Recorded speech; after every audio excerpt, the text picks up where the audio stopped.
আপনাদের স্বাগত জানাই আমি আমার কথা শুনবার জন্য। বিএনপির ভারপ্রাপ্ত চেয়ারম্যান মিস্টার তারেক রহমান বলেছেন, এমন তো হবার কথা ছিল না। যা কিছু হচ্ছে, সরকার যেটা করছে, ঐকমত্য কমিশন যা বলল বা যা করলো, এ কোনটাই হবার কথা ছিল না। হবার কথা ছিল না কারণ উনি প্রফেসর মোহাম্মদ ইউনূসকে বিশ্বাস করেছিলেন, তার সরকারকে বিশ্বাস করেছিলেন। না হলে নির্বাচনের দাবিতে যে আন্দোলনের একটা মোমেন্টাম বিএনপি তৈরি করছিল, সেটা কোথায় গিয়ে দাঁড়াতো আমি কেউ জানি না।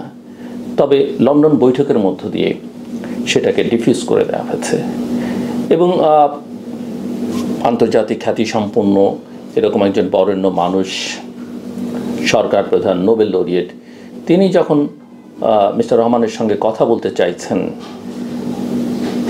একজন সভ্য ভদ্র সজ্জন মানুষ হিসেবে সেটাতে সাড়া দেওয়ার কোনো কারণ নেই, যত ক্ষোভ রাগ কষ্ট থাকুক না কেন। এবং তারেক রহমান সেটা দিয়েছিল না। কিন্তু পরিস্থিতি যেখানে সে দাঁড়িয়েছে, সেটা আসলে হবার কথা ছিল না। যদি আপনাদের স্মরণ থাকবার কথা, আমি প্রথম দিনই বলেছিলাম যে বিএনপি ট্র্যাপড এবং তারেক রহমান ভালনারেবল। আমার যদি স্মৃতি যদি বিভ্রাট না হয়, আমাকে বিভ্রান্ত না করে, তাহলে আমার সেদিনের ওই ব্লগের টাইটেল বা থাম্বনেইলে এই শিরোনামটাই ছিল।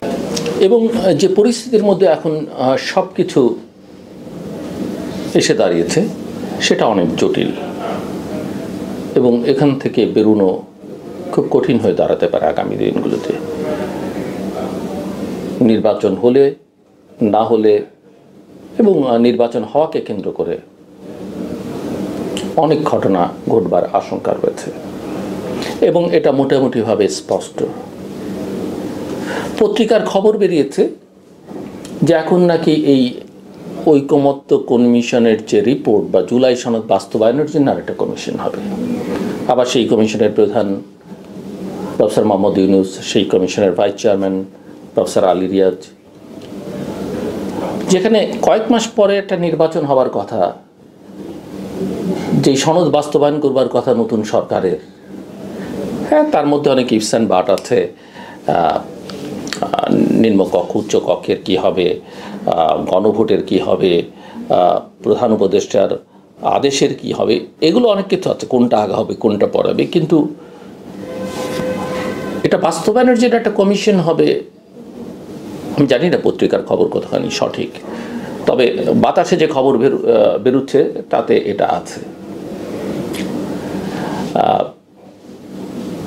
আমার কাছে মনে হয় যে বিএনপি সহ বা গণতন্ত্রকামী যে শক্তিগুলো মনে করছেন নির্বাচনটা হবে এবং হয়ে যাওয়া উচিত, ব্যাপারটা অত সহজ এবং সরল নয়। এবং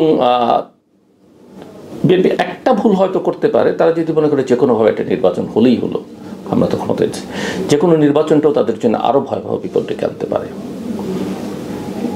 কেননা মাথায় রাখতে হবে, আপনি একদিন বলেছেন আমরা একটা অবাধ সুষ্ঠু নিরপেক্ষ নির্বাচন চাই এবং সে কারণেই কোনো নির্বাচন আপনি বর্জন করেছেন, কোনো নির্বাচনে অংশ নিয়ে প্রতারিত হয়েছেন, সেই একই ট্র্যাপের মধ্যে আপনার পা দেওয়াটা ঠিক হবে না।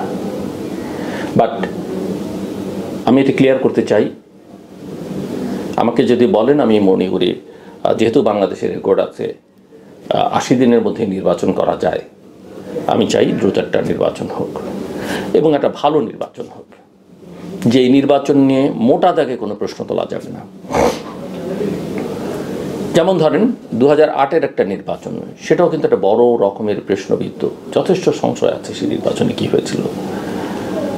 সেরকম নির্বাচন না হওয়া ভালো, কিন্তু নিজের পক্ষে যদি সেরকম একটা নির্বাচনও হয়, তাহলে আপনি অ্যাটলিস্ট স্বল্প সময়ের জন্য মেনে নিতে পারেন। কিন্তু সেরকম একটা নির্বাচনের ফলাফল কি, কত বছর তার খানি আমাদের টানতে হয়েছে, সেটা কিন্তু মাথায় রাখতে হবে।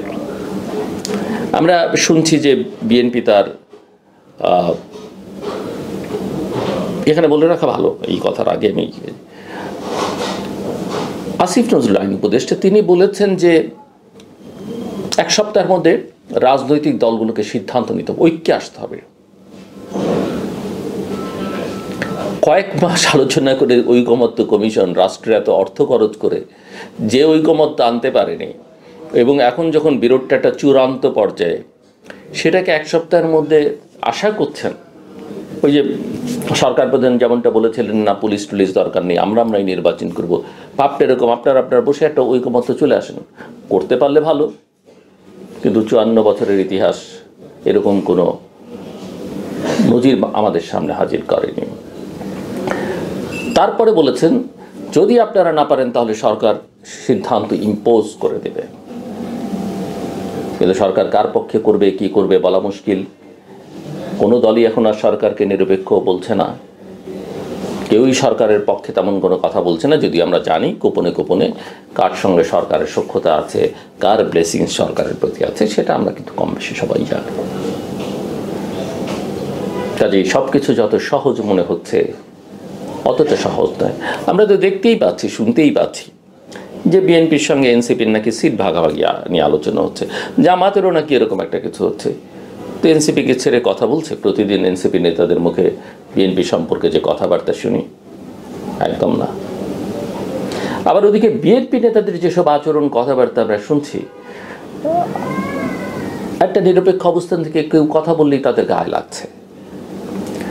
যে দেহভঙ্গি দেখছি আমরা, এই যে উত্তেজিত হয়ে যাচ্ছেন, কোনো দিয়ে কেউ কাউকে আঘাত করছেন, ভাইরাল এরকম উত্তেজনার চিত্র গত কয়েক মাস আমরা অনেক দেখেছি বিএনপি নেতাদের। সমস্যাটাকে আমি জানি না। মানুষ অ্যাংরি কখন হয়? যখন তার দুর্বলতা থাকে। মানুষ অ্যাংরি কখন হয়? যখন তার মধ্যে বঞ্চনা থাকে বা সে নিজেকে বঞ্চিত মনে করে। মানুষ অ্যাংরি কখন হয়? যখন তার মাথা ঠিকঠাক কাজ করাটা। এবং আপনি রেগে গেলেন তো হেরে গেলেন, পুরনো ডায়লগ, পুরনো কথা, পুরনো প্রবচন আমরা শুনছি বহুদিন ধরে। টেলিভিশন শোতেও আমরা দেখছি বিএনপি নেতারা এখন অনেকেই উত্তেজিত হয়ে যাচ্ছেন, এবং এমন উত্তেজিত হয়ে যাচ্ছেন যে তিনি তার দল করা বা তার দলের সমর্থক, হয়তো সিভিল সোসাইটি, সাংবাদিক বা অন্য কোনো পেশার একজনের সঙ্গে কথা বলছেন, তাকে তিনি সহজেই জামাত বানিয়ে দিচ্ছেন বা ফ্যাসিস্টের দোসর বানিয়ে দিচ্ছেন। বা কেউ কথা বললেই বলছেন যে আপনি আমাদেরকে আন্ডারমাইন করছেন। তো আমাদের কি সবার দায়িত্ব বিএনপিকে সবসময় মাথায় তুলে রাখা, বা আওয়ামী লীগকে বা জাতীয় পার্টিকে এনসিপিকে মাথায় তুলে রাখা? তাহলে সিভিল সোসাইটি সাংবাদিকদের কাজ কি? তারা কি চ্যালেঞ্জ করবে না?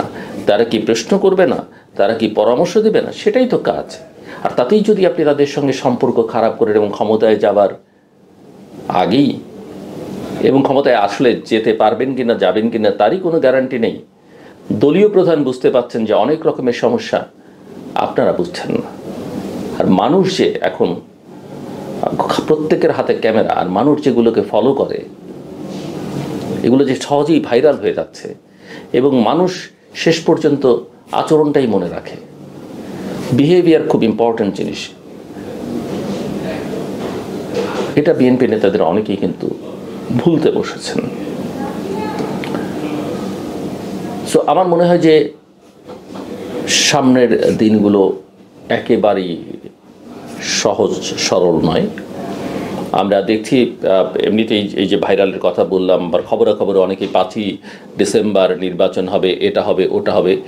প্রধান নির্বাচন কমিশনার অত্যন্ত ভালো একটা কথা বলেছেন, কোনো কিছু সোশ্যাল মিডিয়াতে দেখলিস দয়া করে শেয়ার করেন না, যাচাই বাছাই না করে কোনো কিছু করবেন না। শেষ কথা বলি, আমরা শুনছি যে বিএনপির পক্ষ থেকে কাউকে গ্রিন সিগন্যাল, কেউ গ্রিন সিগন্যাল পেলে অন্য অনেকের জন্য সেটা রেড সিগন্যালও, কারো হয়তো ইয়েলো সিগন্যালও আছে। মনোনয়ন কেন্দ্রিক একটা সিদ্ধান্ত বিএনপি নিয়ে ফেলছে এবং হয়তো অ্যানাউন্সও করবে। আমি মনে করি এটাও বিএনপির জন্য বুমেরাং হবে। যেখানে নির্বাচনের তারিখই ঘোষিত হয়নি। সবসময় আমরা জানি নির্বাচনের তারিখ ঘোষিত হলে প্রার্থীদের মনোনয়নের জন্য সাক্ষাৎকার নেওয়া হয়, একটা প্রক্রিয়ার মধ্যে দিয়ে ঘোষণা করা হয়। এরকমভাবে এত আগে করলে সেটা বিএনপির জন্য একটা বড় বিপদ ডেকে আনবে। এমনিতেই প্রতিটা আসনে 17 বছর ধরে নির্বাচন হয় না, অসংখ্য প্রার্থী তাদের দাঁড়িয়ে গেছে, তারা 18তে একটা প্র্যাকটিস করেছে একই আসনে একাধিক প্রার্থী দিয়ে, সেটা হয়তো তখন প্রয়োজনীয় ছিল, কিন্তু সেটা একটা জটিলতা তৈরি করেছে। ন্যূনতম যোগ্যতা নেই এমন অনেক এখন অ্যাসপিরেন্ট হয়ে গেছেন। তো এটা এখন থেকেই একটা বড় জটিলতা তৈরি করবে, কারণ প্রত্যেকে একটা স্পেস বা টাইম পাবে নিজেকে সামনে আনার, অন্যকে আন্ডারমাইন করার। সো বিরোধটা আরও স্পষ্ট হবে। এটা বিএনপির জন্য আমি মনে করি একটা বড় সংকট তৈরি করবে। এবং একই সঙ্গে প্রার্থী ঘোষণা করে দিলেই সরকারও ভাববে এই ট্র্যাপে ফেলা গেছে মানে বিএনপির সঙ্গে আমরা যাই করি না কেন তারা তো সব কিছুতে মানে আমরা যেদিকে হাঁটছি, আমরা যা চাইছি সেটাই করবে। কিন্তু মাথায় রাখতে হবে নির্বাচনের আগের দিনেও কিন্তু নির্বাচন বন্ধ হয়ে যেতে পারে, নির্বাচনের দিনেও কিন্তু নির্বাচন বন্ধ হয়ে যেতে পারে। এবং 2007-এর কথা স্মরণ করুন, মাত্র কয়দিন আগে নির্বাচনটা স্থগিত হয়ে গেছিল। কাজে এই অঙ্কগুলো একটু একটু মাথায় রাখা দরকার সবার। এবং আমি আবারও বলি, সবার শুভবুদ্ধির উদয় হোক, এমন একটা নির্বাচন আমরা চাই যে নির্বাচনটা একটা নির্দলীয় নিরপেক্ষ সরকারের অধীন হবে, যেই সরকারটা শুধুমাত্র রুটিন কাজ করবে নির্বাচনের ওই 2-3 মাস, এবং যাদেরকে মানুষ রেসপেক্ট করবে। আমি এটা বলছি না যে এই সরকারকে মানুষ রেসপেক্ট করে না, আমি কোনো সিদ্ধান্ত দিচ্ছি না, কিন্তু এমন একটা সরকারের অধীনে আসলে নির্বাচনটা হওয়া দরকার। আর যেটা সবচাইতে জরুরি সেটা হচ্ছে এর অর্থ যাই দাঁড়াক, যে যেভাবেই ব্যাখ্যা করেন না কেন, মাথায় রাখতে হবে বাংলাদেশ এমন একটা জটিল পরিস্থিতির মধ্যে প্রবেশ করেছে, এমন একটা জিওপলিটিক্যাল ব্যাটল গ্রাউন্ডে পরিণত হয়েছে। খুব একটা স্পষ্ট নয়, কিন্তু ধীরে ধীরে এই পর্দা উন্মোচিত হবে। এবং এর দায় আসলে বর্তমান সরকার এবং রাজনৈতিক দলগুলোর নেতৃত্বের অপরিণামদর্শিতার কারণে। না হলে এই ঘটনাগুলো, এই পরিস্থিতির মধ্যে বাংলাদেশ পড়তো না। এবং সেটাকে মোকাবেলা করবার জন্য একটাই উপায়, সেটা হচ্ছে জনগণের সরকার, যেই যেতুক, সেটা জামাত হোক, সেটা এনসিপি হোক, সেটা বিএনপি হোক, কিংবা অন্য কোনো। এবং সেটা নিশ্চিত করবার জন্যে যেটা দরকার, আমি আবারও বলি, খুব দৃঢ়তার সঙ্গে বলি, নির্বাচনটা অবাধ হতে হবে, সুষ্ঠু হতে হবে, নিরপেক্ষ হতে হবে, অংশগ্রহণমূলক হতে হবে, অন্তর্ভুক্তিমূলক হতে হবে, শান্তিপূর্ণ মানদণ্ডে, আন্তর্জাতিক মানদণ্ডে একটা শান্তিপূর্ণ নির্বাচন হতে হবে, এবং দেশে বিদেশে গ্রহণযোগ্য নির্বাচন হতে হবে। এবং এর কোনো বিকল্প নেই। উৎসবমুখর নির্বাচন দরকার নেই, ঐতিহাসিক নির্বাচন দরকার নেই। আমি যে ওয়ার্ডগুলো ব্যবহার করলাম, সেই ওয়ার্ডগুলো যেন নির্বাচনের ফলাফলের মধ্যে, মানে নির্বাচন প্রক্রিয়ার মধ্যে থাকে। নির্বাচন প্রক্রিয়া দেখতে যেন বোঝা যায় এই প্রতিটা ওয়ার্ডের লক্ষণ, প্রতিফলন যেন এই প্রক্রিয়ার মধ্যে আছে। আমার কথা শুনবার জন্যে আপনাদের অসংখ্য ধন্যবাদ। আপনাদের সবার জন্য শুভকামনা।